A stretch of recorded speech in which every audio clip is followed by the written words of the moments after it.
அனைவருக்கும் வணக்கம். கடன் படுவதை பற்றி இப்பொழுது பார்ப்போம். கடன் என்பது ஆறுக்குடையவனால் வருவதாகும்.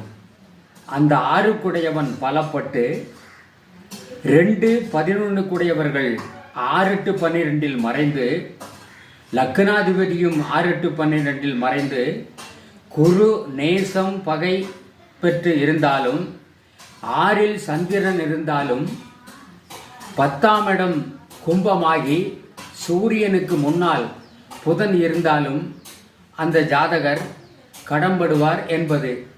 அது மட்டுமல்ல, 4, 10, 2, 11, 9, 1 என்றால் லக்னாதிபதி.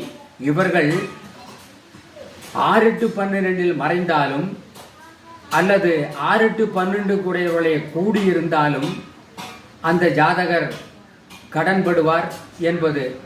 ஏனென்றால் இந்த 4, 10, 2, 11, 9, 1 கூடியவர்கள் மறைந்தால் அதிகமான செலவுகள் ஏற்பட்டு கடன்படுகின்றார்.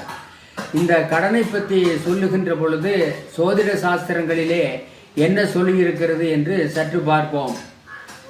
சொன்ன 12-6-8 துகளிலா தனத்தில் நிற்க, அன்னவன் மன்னன் தானும் 6-8-12 மறைய, பன்னெடும் பிதிர்வர்க்கத்தார் பாட்டன்மார் பூமி செல்வம் இன்னவன் கடனுக்கென்றே இயம்பலாம் முனியே கேளாய்.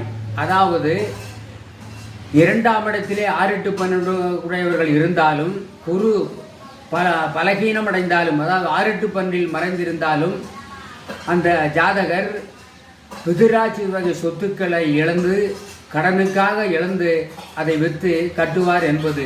இன்னும் சில காரணங்களை பார்த்தால், ஒரு ஜாதகருக்கு 1, 5, 9 கூடையவர்கள் திசை வரும் காலத்தில் இந்த கடனே இருந்தாலும் கூட அந்த கடனை அவர் தொழில் மூலமாகவும் கட்டி மீண்டு விடுவார் என்பது.